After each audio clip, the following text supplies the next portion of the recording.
এই জন্য বার্ষিক পরীক্ষার বন্ধে যখন প্রায় সকল ছাত্ররাই যার যার বাড়িতে চলে গেছে, অল্প কিছু ছাত্র যারা মাদ্রাসায় থেকে গেছে, ওই সময় হঠাৎ করেই একদিন অতর্কিতভাবে মাদ্রাসা ঘেরাও করে ফেলেন শাইখুল হাদিস রহমতুল্লাহ আলাইহির পক্ষের লোকেরা। যেহেতু এখন তাদের হাতে ক্ষমতা আছে, সুতরাং তারা ক্ষমতার প্রভাব খাটিয়ে মাদ্রাসাকে নিজেদের নিয়ন্ত্রণে নিয়ে নিলেন এবং এই নিয়ন্ত্রণ নেওয়ার ক্ষেত্রে ব্যাপকভাবে মাদ্রাসায় ছাত্রদেরকে মারধর করা হয়েছে, কিছু জিনিস ভাঙচুর করা হয়েছে, কিছু ওস্তাদকে লাঞ্ছিত করা হয়েছে।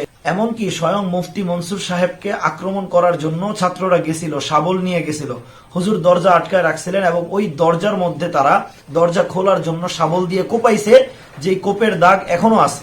2001 সালের 3রা নভেম্বর সেই ভয়াবহ দিনে, যেই দিন রহমানিয়া ভবন দখল করা হয়েছিল, এই রুমটাতে মুফতি হুজুরের এই জালনা, ওই যে ওই পাশে যে জালনা, এই জানালার একটা কাঁচও তারা বাকি রাখে নাই। এইখান থেকে তারা ভেতরে থেকে ইট পাটকেল নিক্ষেপ করেছিল। আর এই যে দরজা, এই মজবুত দরজা, সবাই খেয়াল করে দেখতে পারেন, এই দরজাকে তারা শাবল দিয়ে, তারপর রড দিয়ে তারা এটাকে ভেঙে ভিতরে ঢোকার অনেক চেষ্টা করছিল। তো তৎক্ষণাৎ পুলিশ চলে আসছিল, যার কারণে তারা আর করে নেই। তাদের এই ক্ষমতার প্রভাবে টিকতে না পেরে সকল ছাত্ররা এবং রাহমানিয়ার বেশিরভাগ উস্তাদরা সেখান থেকে চলে আসেন। অল্প কিছু ছাত্র এবং অল্প কিছু উস্তাদ তারা তারপরেও রাহমানিয়া মাদ্রাসায় থেকে গেছেন। এই ঘটনা নিয়ে তারা সেখানে তৎকালীন যে এমপি ছিল, এমপির কাছে গেছেন, থানায় আবেদন করতে গেছেন, কিন্তু কোনো জায়গায় এই আবেদন গ্রহণযোগ্য হয় নাই, কারণ তারা এখন সরকার পক্ষ। কোনো দিকেই কোনো সমাধান করতে না পেরে ওয়াকফ কমিটি তখন কি করে, বিভিন্ন পত্রিকার মধ্যে একটা বিজ্ঞপ্তি দিয়ে দেয় যে এই ঘটনা ঘটছে, একটা সংক্ষিপ্ত বিবরণ দিয়ে দেয়। অতঃপর এই বিষয়টা আদালতে গড়ায় এবং দীর্ঘদিন আদালতে মামলায় থাকার পরে আমরা যতদূর জানি, মুফতি সাহেব হুজুর থেকে যতটুকু শুনছি, মুফতি সাহেব বলেন যে তিনি অনেক আগেই মামলার রায় তিনি তার পক্ষে পেয়েছেন, কিন্তু তারপরেও তিনি নিজে রাহমানিয়াকে নিজেদের নিয়ন্ত্রণে নেওয়ার জন্য যাননি, কারণ সেক্ষেত্রে একটা টক্কর হওয়ার, একটা মারামারি হওয়ার, একটা বিশৃঙ্খলা হওয়ার একটা সুযোগ ছিল। অতঃপর 2022 সালে যখন মামুনুল হক সাহেবকে অন্যায় একটা ভুয়া মামলার মধ্যে গ্রেফতার করা হলো এবং তাকে শাস্তি দেওয়ার একটা পর্যায় হিসেবে সরকার নিজে উদ্যোগ নিয়ে ওই যে দখলটা ছিল, এই দখলটা মামুনুল হক সাহেবদের হাত থেকে উদ্ধার করে ওয়াকফ কমিটির হাতে ফিরিয়ে দেওয়ার কার্যক্রম হাতে নিল। এখন কথা হলো, এই পর্যায়ে আমাদের সকলের মনের মধ্যে একটা নৈতিক বিষয় জেগে উঠছিল যে হায় হায়, যখন মামুনুল হক সাহেবের মতো একজন আলেমকে অন্যায়ভাবে গ্রেফতার করা হয়েছে, এই সময়টাতে এই দুর্বলতার সুযোগ নিয়ে কিভাবে একজন মানুষ একটা মাদ্রাসা দখল করে। এই যে নৈতিক প্রশ্নটা আপনার আমার মনের মধ্যে আসছে, ঠিক একই প্রশ্নটা তখন ওয়াকফ কমিটির মনের মধ্যেও আসছিল। আমরা জানতে পারছি মুফতি মনসুরুল হক সাহেব এবং ওয়াকফ কমিটি তখন এই মাদ্রাসার দখল নিতে অস্বীকার করছিল যে এই মুহূর্তে আমরা এই মাদ্রাসার দখল নিতে চাই না, কিন্তু সরকারের তো ওই যে মামুনুল হক সাহেবকে বাস দেওয়া লাগবে।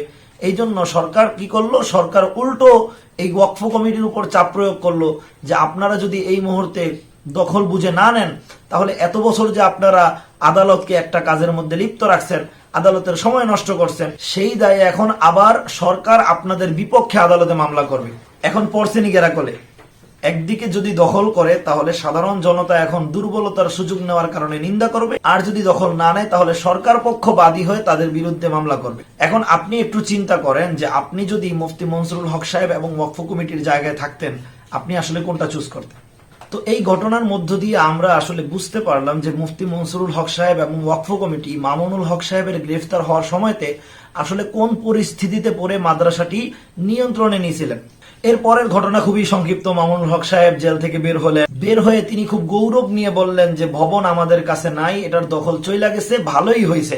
আচ্ছা, আমরা একটু ওনার বয়ানটা শুনে আসি যে উনি আসলে কি বলেছিলেন। আর এরপরে এখন আমার অনুভূতিটা হলো যে এরকম ভবন না থাকাই ভালো। এরকম ভবন টবন থাকলে এগুলোকে রক্ষা করার জন্য ডানে বামে অনেক কিছু তাকানোর প্রয়োজন হয়। ভবনও নাই, রক্ষা করার জন্য কার পায়ের নিচে তেল মারার দরকার। মাশাআল্লাহ, অনেক সুন্দর কথা, কিন্তু কথা হচ্ছে যে এই সুন্দর কথার সৌন্দর্যটা রইল কই? যেইভাবে আগের বার দখল করা হয়েছিল সেই একই ভাবে এবার আবারও দখল করা হলো, আবারও ভাঙচুর করা হলো, আবারও জোর জবরদস্তি করে মাদ্রাসার মধ্যে প্রবেশ করা হলো। তাহলে এই যে সুন্দর কথাটা বললো, এই সুন্দর কথাটার মূল্যটা রইল কই? দেখেন কিভাবে সকল কাঁধে সিসি ক্যামেরাগুলো কিভাবে ভাঙতেছে, কি অবস্থা দেখা যাচ্ছে। মাদ্রাসার ভিতরে প্রবেশের জন্য গেটের তালা ভেঙে ফেলছে অপরদিকে এই দৃশ্যগুলো গোপন করার জন্য মাদ্রাসার গেটের সিসি ক্যামেরা ঘুরিয়ে দিচ্ছে।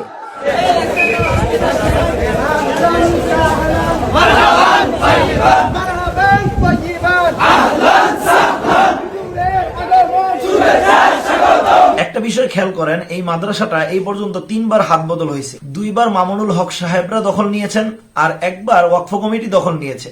এই 3 বারের মধ্যে ওয়াকফ কমিটির দখল নেওয়ার পদ্ধতিটা ছিল একেবারে সুচারু, একেবারে শান্তিপূর্ণ। খুব শান্তিপূর্ণভাবে মাদ্রাসা হস্তান্তর করা হয়েছে, ছাত্রদের সামানাপত্র নিয়ন্ত্রণ করা হয়েছে, কেউ আহত হয় নাই, কেউ নিহত হয় নাই, কারোর সাথে কোনো ধরনের অসদাচরণ করা হয় নাই। কিন্তু যেই 2 বার মামুনুল হক সাহেবরা মাদ্রাসা দখল করেছেন, এই 2 বারেই ওস্তাদদেরকে লাঞ্ছিত করা হয়েছে, মাদ্রাসার কিছু জিনিস ভাঙচুর করা হয়েছে, একটা উচ্ছৃঙ্খল বিশৃঙ্খল একটা পরিবেশ সৃষ্টি হয়েছিল। সবচেয়ে দুঃখজনক একটা বিষয় কি জানেন, এই যে এইবার যখন দখল করলো, তখন হযরত মাওলানা মোমিনপুরী সাহেব, হিফজুর রহমান সাহেব, যিনি ওই মাদ্রাসার বর্তমান প্রিন্সিপাল, মামুনুল হক সাহেবের ওস্তাদ, মাহফুজুল হক সাহেবের ওস্তাদ। এখন এই মামুনুল হক সাহেবের ছেলে অথবা মাহফুজুল হক সাহেবের ছেলে, আমি সঠিক আসলে জানি না, তার নাম হলো জিমামুল হক। সে তার বাবার ওস্তাদের ব্যাপারে তার সামনেই এই কথা বলেছে যে এই বুড়াকে ধর, এই মাদ্রাসা থেকে টেনে হিসড়ে বের কর। ভাবতে পারেন, তার বাবার ওস্তাদ, বাংলাদেশের বিখ্যাত একজন আলেম, মাদ্রাসার বর্তমান প্রিন্সিপাল, তার সামনে এমন একটা কথা বলতে তার একটুও কি গায়ে লাগলো না? অথচ দেখা দেবে আজ থেকে 10-15 বছর পরে এই জিমামুল হকরাই তখন আল্লামা জিমামুল হক হয়ে যাবেন, বিশাল সেলিব্রিটি হয়ে যাবেন, মানুষকে হকের কথা, আদবের কথা শিখাবেন। বিশ্বাস করেন ভাই, দখল নিছে, এটা নিয়ে আমার তেমন একটা কোনো আফসোস নাই, কিন্তু এই যে বেয়াদবিটা করলো, এটা আমার খুব গায়ে লাগছে। এই জন্য আমি একদম মন থেকে চাই যে জিমামুল হকের একটা শাস্তি হোক। সে অন্তত বুঝতে পারুক যে তার মতো ঘরের, তার মতো একটা ছেলে কি রকম আচরণ করা দরকার বড়দের সাথে, নিজের ওস্তাদদের সাথে, ওস্তাদের সাথে, বাবার ওস্তাদদের সাথে। এই পর্যন্ত ঘটনা শোনার পরে আমাদের অনেকের মনের মধ্যে কিছু প্রশ্ন জেগে উঠতে পারে। আমি সেই প্রশ্নগুলো নিজেই করে আবার নিজেই উত্তরটা আমি আমার মতো করে অথবা যেগুলো শুনছি তার মাধ্যমে আমি উত্তরটা দেওয়ার চেষ্টা করতেছি। 1 নম্বর প্রশ্ন হলো, হযরত শাইখুল হাদিস সাহেবের মতো একজন মানুষ এবং তার সুযোগ্য সন্তান মামুনুল হক, মাহফুজুল হক সাহেবের মতো মানুষ, তারা এমন জঘন্যভাবে দখল করতে পারেন, এটা কিভাবে সম্ভব? আমরা যতদিন ওখানে ছিলাম, মুফতি মনসুরুল হক সাহেব যতবার যতখানে জামিয়া রাহমানিয়ার কথা এবং সেই দখলের ঘটনার কথা উল্লেখ করতেন, তখন তিনি শাইখুল হাদিস সাহেবের নামটা খুব আদবের সাথে নিতেন এবং তিনি বারবার এই কথাটা বলতেন যে শাইখুল হাদিস সাহেবের প্রতি আমার কোনো অভিযোগ নাই, কেননা তিনি শেষ বয়সে কিছুটা মাজুর হয়ে গেছিলেন এবং তার এই মাজুরত্বের সুযোগ নিয়েছিল তার সন্তানেরা। এই জন্য মোমিনপুরী হুজুর এবং মুফতি মনসুর সাহেব হুজুর সবসময় এই দায়টা, অর্থাৎ দখলের পূর্ণ দায়টা শাইখুল হাদিস সাহেবের সন্তান এবং তার সাঙ্গপাঙ্গদের উপর চাপান। এখন কথা হলো, মামুনুল হক সাহেবের মতো মানুষরা তারা কিভাবে এই কাজটা করছিল? এর উত্তরটা আমি আমার পক্ষ থেকে দিচ্ছি। আসলে জন্মের পর থেকেই তো আর কেউ আল্লামা হয়ে যায় না, অনেক বড় কিছু হয়ে যায় না। বড় কিছু হওয়ার আগের জীবনটা আসলে অনেক রকমই হতে পারে। আমরা এটাকে এভাবে নজর আন্দাজ করতে পারি যে তিনি ওই সময় যেহেতু বড় কিছু ছিলেন না, হয়তো না বুঝে না ভেবে তিনি এটা করে ফেলেছেন। এইভাবে আসলে আমি একটা সাফাই মানুষকে দেই, কিন্তু কথা হলো তখন না হয় তিনি বড় ছিলেন না, তিনি একটা ঝোঁকের বসে, আবেগের বসে একটা কাজ করে ফেলছেন, কিন্তু এখন তো তিনি বড়, এখন তো তিনি একজন আদর্শ, কিন্তু এখনো এসে সেই একই কাজ আবার কিভাবে করলেন সেটা আমার মাথায় ধরে নেই। দ্বিতীয় যে প্রশ্নটা আমাদের মাথায় আসতে পারে সেটা হলো, মুফতি মনসুরুল হক সাহেব কেন এই ঘটনাটা বর্ণনা করেন, ওই পক্ষের কেউ কেন এই ঘটনাগুলো বর্ণনা করেন না? এই প্রশ্নের উত্তরটা মুফতি মনসুরুল হক সাহেব নিজেই দিয়েছেন। সেটা হলো, যখন এই দ্বন্দ্বটা হয়, যখন এই ক্যাচালটা হয়, তখন যেহেতু এক পক্ষে ছিলেন শাইখুল হাদিস সাহেব রহমতুল্লাহ আলাইহি, সুতরাং তার বিপক্ষে যেই যাবে মূল বাসটা কিন্তু তার উপরে পড়বে, মূল দোষটা তার উপরেই যাবে। কারণ স্বাভাবিকভাবে মানুষ এটা চিন্তা করবে না যে শাইখুল হাদিস সাহেবের মতো মানুষও এই কাজ করতে পারে। সুতরাং স্বাভাবিকভাবে পরিপূর্ণ দোষটা যায় পড়ছে মুফতি মনসুরুল হক সাহেবের উপরে। এই জন্য তিনি আসলে নিজের ছাত্রদের কাছে নিজের নির্দোষিতা প্রমাণ করার জন্য নিজে থেকে আগ্রহী হয়ে ছাত্রদেরকে এই বিস্তারিত ঘটনাটা শোনান, যেন তিনি তার ছাত্রদেরকে এই বিশ্বাসটা দিতে পারেন যে বাবারা, এই ঘটনার মধ্যে আমার আসলে কোনো দোষ ছিল না। আর ওই পক্ষের উপরে যেহেতু কোনো দায়ও তেমন যায় নাই, অথবা এই বর্ণনা অনুসারে যেহেতু দোষটা তাদের দিকেই যায়, এই জন্য তাদের কাছে আসলে সাফাই দেওয়ার মতো কিছু নাই। এই জন্য তারা এই ঘটনাটা কখনো উল্লেখই করে না। তাদের কোনো ওস্তাদ, তাদের কোনো ছাত্ররা এই ধরনের ঘটনা বর্ণনাও করে না। আমি এই ভিডিওটা করার আগে ওই যে বললাম ঘাটাঘাটি করছি, তখন রাহমানিয়ার একটা ছাত্রের একটা ভিডিও পাইছিলাম। তিনি মুফতি মনসুরুল হক সাহেবের ব্যাপারে অভিযোগ করছেন যে মুফতি মনসুরুল হক সাহেব মামুনুল হক সাহেবকে অন্যায়ভাবে বের করছেন। এইটুকু শুধু বলা, কি অন্যায় ছিল, কিভাবে অন্যায় হলো, এত কিছু তারা বলে নাই, কেননা তাদের বলার মতো আসলে তেমন কিছু নাই। তারপরেও ভাই আমি আবার বলে দিই, এটা একপক্ষীয় একটা ইতিহাস। দ্বিতীয় পক্ষ থেকে যদি যৌক্তিক কোনো ইতিহাস আসে, যদি যৌক্তিক কোনো ব্যাপার প্রকাশ পায়, তাহলে এই ইতিহাস অবশ্যই বিবেচনাযোগ্য। তৃতীয় আরেকটা ব্যাপার হলো, মুফতি মনসুরুল হক সাহেব যখন আমাদেরকে এই ঘটনাটা শুনাইছিলেন, তখন কিন্তু বর্তমান জামিয়াতুল আবরার যেটা আছে সেটা অনেকখানি দৃশ্যমান ছিল।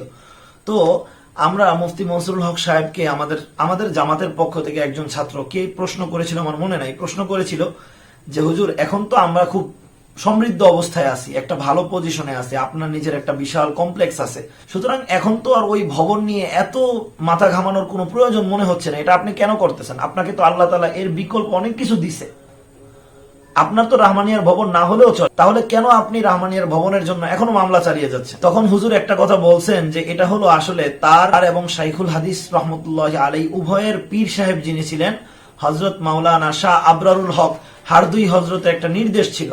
অর্থাৎ হারদুই হযরতের কাছে যখন এই ঘটনা তারা বর্ণনা করছেন, তখন হারদুই হযরত তাদেরকে বলেছিলেন, যেহেতু এটা তোমাদের হক, সুতরাং তোমাদের হাতে আসা পর্যন্ত তোমরা আইনি লড়াই চালায়া যাবা। সেই শায়েখের ওসিয়ত রক্ষা করার জন্য এখনো উনারা এই মামলাটা চালায়া যাচ্ছেন এবং এখনো তারা এই ভবন ফিরে পাওয়ার জন্য আশায় লিপ্ত ছিলেন। অবশেষে তারা ফিরেও পাইছিলেন, আবার হাতছাড়াও করে ফেলছেন। এখন পুরো এই ঘটনা এবং ইতিহাসের বিবেচনা করে আপনারাই সিদ্ধান্ত নেন, আসলে এই রাহমানিয়া মাদ্রাসার হকদার কে আর দাবিদার কে, কারা এর প্রকৃত হকদার আর কারা শুধুমাত্র দাবিদার। এর বিচার আপনাদের হাতেই ছেড়ে দিলাম। আল্লাহ তাআলা আমাদেরকে সকলকে মিলে মিশে এক হয়ে সুন্দরভাবে একটা সমাধানে আসার তৌফিক দান করুক। এরকম মাদ্রাসা নিয়ে টানাটানি করে আমরা যেন জাতিকে আর না হাসাই, আল্লাহ তাআলা আমাদেরকে সেইভাবে চলার তৌফিক দান করুক। আসসালামু আলাইকুম ওয়া রাহমাতুল্লাহি ওয়া বারাকাতুহু।